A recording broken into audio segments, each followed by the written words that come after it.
Bonjour Déborah Elalouf. Bonjour Claude. Tu es présidente de Tralalaire. Comment te présenterais-tu ?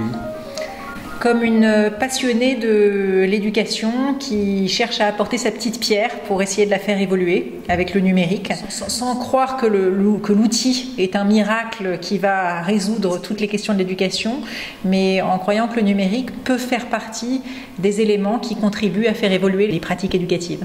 Alors, autre question, tu es enseignante ? Non, je ne suis pas enseignante et d'ailleurs mon postulat souvent chez Tralalaire, c'est un postulat d'ignorant qui est de considérer que quel que soit le thème que j'aborde, j'ai besoin de m'appuyer sur des experts, à la fois des experts de thématiques en fonction des sujets qu'on aborde, des experts en didactique, des chercheurs et bien sûr des acteurs de terrain, les enseignants en premier plan. Pourquoi tu as créé Tralalaire ?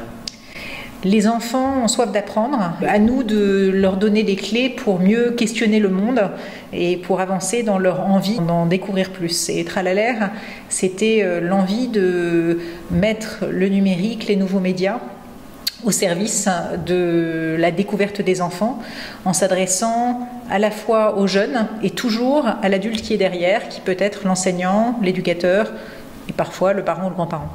Elle a été créée quand cette entreprise ? Tralalaire est adolescent, on a été créé en 2000, donc on est en pleine, d'ailleurs comme un ado, en pleine transformation aujourd'hui. Mais pas en crise. Mais pas en crise, en questionnement toujours. Mais aujourd'hui Tralalaire c'est 35 personnes qui sont réparties sur 5 lieux en France, à Paris, dans le Pays Basque, à Lille, à Poitiers, à Lyon, et avec chacun des domaines de spécialisation et avec un développement sur plusieurs métiers qui vont d'un métier de producteur où on a des convictions, des projets qu'on a envie de défendre et dans ces cas-là, à l'instar d'un producteur audiovisuel, on va aller réunir les partenaires qui permettent de réaliser ce que l'on souhaite réaliser et également une vision d'édition numérique éducative qui est apporter des solutions au réseau de l'éducation au sens large. Cette entreprise multifacette nécessite des modèles économiques, je suppose, variés. 35 personnes, c'est lourd. Quels sont vos modèles économiques ? Alors on doit s'inventer et se réinventer en permanence au niveau des contenus, au niveau des approches pédagogiques, mais aussi au niveau des modèles économiques. D'un côté, un modèle de producteur, comme je disais tout à l'heure. On fait d'ailleurs des productions de séries audiovisuelles avec une caractéristique qui est qu'elles ont comme ambition de transmettre. Une série My Little Songs pour initier les enfants à la musicalité de la langue qui est produite Canal l'année dernière, cette année autour de la culture numérique, culture des codes. Donc d'un côté un métier producteur avec l'économie du producteur, de l'autre côté l'ambition de vendre des ressources numériques éducatives. C'est le cas de l'offre Vincelou que l'on lance cette année à EduSpot. Vincelou existe déjà quand même, vous dites que vous le lancez là maintenant. Alors absolument, Vincelou grandit. Vincelou on l'a lancé comme on le fait souvent d'ailleurs sur des productions. C'est un projet qui a évolué avec son usage, qui a suscité une assez vaste appropriation du monde éducatif et du terrain, parce que je pense qu'on permettait d'aider à aborder des sujets avec lesquels les enseignants et les éducateurs ne sont pas toujours complètement à l'aise. Les filles et les garçons, le handicap, l'éducation au numérique, dès qu'il y a un sujet, là en ce moment on est en train de travailler sur la laïcité et le fait religieux, dès qu'il y a un sujet un petit peu délicat, on aime bien. Et je pense que Vincelou permet de le faire à la fois en questionnant les enfants, en lançant le débat, en accompagnant, en guidant l'enseignant, tout en lui permettant de créer son propre parcours. Et en fait, on a été très à l'écoute de ce qui se faisait sur le terrain avec nos ressources. On s'est rendu compte que les vidéos permettaient de manière très efficace de lancer le débat, mais qu'il était intéressant de proposer des parcours construits, que l'enseignant puisse personnaliser et qui permettent aussi à l'enfant de créer un résultat. Et on a proposé un outil de création de bande dessinée collective qui permet notamment à l'enfant de retransmettre ce qu'il a compris et ce qu'il a vécu de l'enjeu qu'il vient de découvrir. Donc d'être producteur. donc d'être producteurs. Les ressources numériques ne sont pas là pour enfermer l'enfant dans l'écran, mais sont là au contraire pour lancer le débat entre l'enfant et l'adulte, mais aussi entre les enfants, un support d'animation collective et également un outil de production qui va être possible de partager avec des tiers. Alors donc des thématiques extrêmement diverses. Des thématiques très diverses puisque l'ambition de Tralalaire, c'est d'aborder les grands enjeux de société à hauteur d'enfant. Donc effectivement, on a été amené à aborder des sujets sensibles, absolument, qui évoluent chaque année en fonction des nouveaux enjeux qui surviennent. Et de l'autre côté, l'éducation au numérique, ça fait partie de nos grands champs, que ce soit sur le champ plutôt de la prévention des risques d'usage ou que ce soit du côté de la promotion des usages positifs. Et toujours cette notion de l'enfant créateur et de l'enfant producteur qui nous tient beaucoup à cœur. C'est l'un des éléments que l'on défend dans le cadre de Code des codes, dans le cadre de l'éducation au code, lier le code et la compréhension des enjeux du numérique, le décryptage des enjeux. Mais on est amené aussi à aborder parfois des thématiques plus scolaires, plus disciplinaires, comme la lecture littéraire à l'école à travers un projet de qui s'appelle l'INUM, qui va donner lieu bientôt à des packs qui sortiront.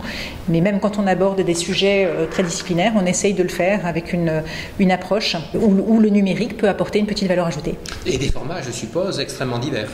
Des formats très divers qui vont de la série audiovisuelle, la série Rich Media, au Serious Game pour animer des débats avec les adolescents, à l'outil participatif qui permet à une communauté d'enfants de réfléchir ensemble, à l'outil de création et de production et de partage, qui est l'un des leviers qui nous tient à cœur dans les leviers d'apprentissage. Si on a deux mots-clés à travers nos ressources, c'est éducation critique et pédagogie active. Alors, quand on regarde la situation, est-ce qu'on pourrait dire que le plan numérique mis en œuvre par l'État participe d'un virage, d'une évolution forte de l'usage du numérique? Et est-ce que vous, votre entreprise, trouve sa place dans ce schéma-là? Les politiques numériques éducatives ont permis de marquer une vraie volonté d'accompagner la transition numérique de l'école. Il reste beaucoup à faire. On sait que pour faire évoluer les choses, c'est un écosystème complet qu'il faut amener, qui va des postures, du matériel, du temps, de l'espace, des ressources, des contenus, des pratiques. On est en chemin et on se met vraiment au service de cette dynamique-là. Tralalaire se positionne donc comme un créateur de ressources qui paradoxalement ne croit pas au miracle de la création des outils, mais qui pense que les outils doivent être mis au service de la pédagogie. Et notre positionnement aujourd'hui, c'est d'essayer de détecter des pratiques innovantes qui sont faites soit sur le terrain, soit des démarches intéressantes de chercheurs, comme celle par exemple des Saventuriers au centre de recherche interdisciplinaire avec lesquels on va produire le carnet numérique du chercheur, ou des grands enjeux sur lesquels on sent qu'il y a besoin d'accompagnement, et c'était le cas du projet Code des codes, sur lesquels l'envie d'accompagner les enfants dans la découverte à la fois du code, mais en se disant finalement la programmation n'est pas une fin en soi. Ce qui nous intéresse, c'est d'avoir des citoyens éclairés qui sachent utiliser le numérique et qui sachent maîtriser le numérique plutôt que le numérique prenne le contrôle de leurs usages. Comment se positionne l'entreprise sur le marché international? Et Dieu sait si aujourd'hui vous êtes nombreux au plan international à essayer de vous partager ce marché. Il existe un écosystème très riche à la fois d'entreprises françaises et clairement un univers concurrentiel à l'international qui est rude. Tralalaire, dans cet écosystème riche, apporte des ressources qui sont perçues dans ce qu'on commence à présenter à l'étranger, d'abord comme un travail de fond qui a été fait sur les contenus au service de la pédagogie, ce qui manifestement est rare. Et dans notre dernière présence à Londres, au salon, on s'est rendu compte que cette démarche avait un vrai élément différenciateur et qui ensuite sont probablement les marqueurs d'une pédagogie à la française, entre guillemets, qui se démarque un petit peu des apprentissages qui sont faits dans le monde anglo-saxon, même si on s'en inspire également. Et si je prends l'exemple de ce qu'on a fait en matière d'éducation au numérique, où on a d'un côté insisté sur la partie création. L'enfant va apprendre en créant ses propres objets numériques, mais aussi en développant une distance critique du jeune par rapport à ses pratiques.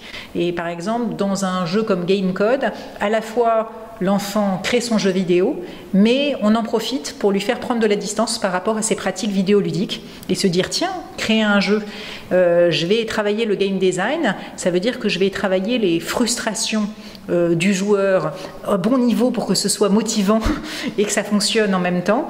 Et donc, c'est ce qui se passe avec moi quand je joue à un jeu.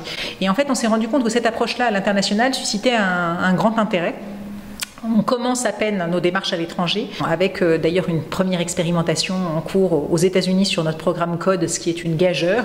Pour une petite entreprise française, le fait d'expérimenter un programme d'initiation au numérique en Amérique, c'est un beau démarrage.